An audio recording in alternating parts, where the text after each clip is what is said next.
Okay, I'm here with Randall Terry, one of the giants of the pro-life movement in history and in President Randall. What brings you to CPAC today? I'm here because I'm running for president against Obama in a Democrat primary. I'm not delusional. I don't think that I can beat him, but I can pummel him. I can bring the country face to face with the horrific fruit of his policies, namely dead babies. So my mission is to raise money, run ads on key television shows, and because of the FEC and the FCC laws, stations are required to run my ads within a 45-day window of each primary.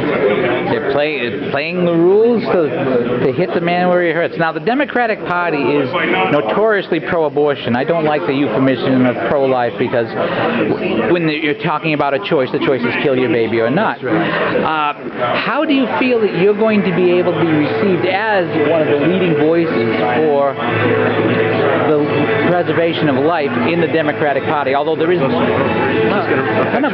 ahead. As you know, there are millions of Catholics who are registered as Democrats, hundreds of thousands of Orthodox Jews, millions of evangelical Christians, and they don't have a voice in the leadership of the Democratic Party. They're culturally Democrat. Their dad and their dad's dad were Democrats, so they're Democrats too, but they fundamentally disagree with the killing of babies. So we, in this campaign, will give them a voice in the primary process. Now, it's been said that life has become the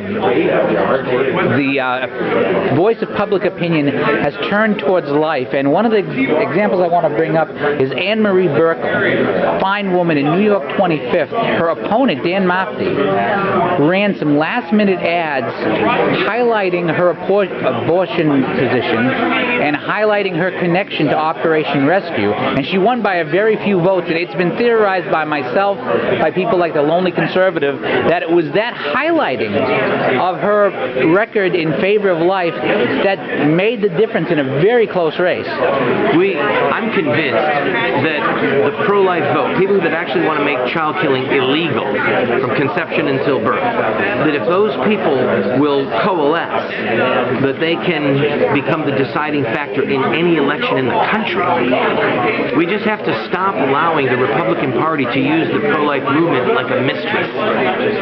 They give us little promises and throw us little trinkets, but at the end of the day, will John Boehner defund Planned Parenthood? I mean, really, that's a really simple step that he could take.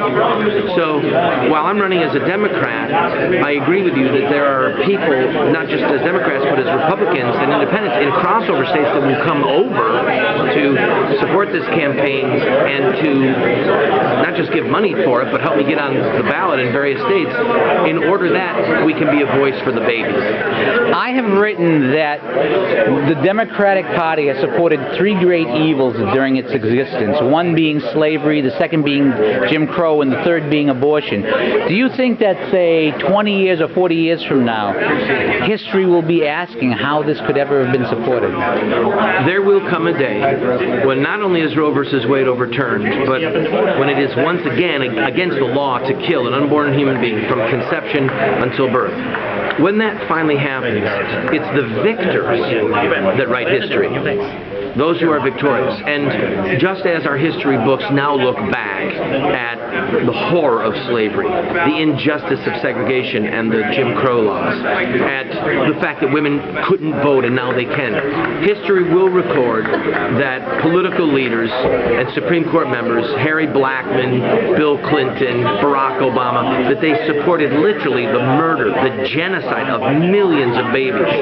And it will be, in my opinion, the greatest blight on our nation's history from its inception until that day, or please God, any day after that. So, yeah, I think that history is going to record that we prevailed and that the bad guys supported murder.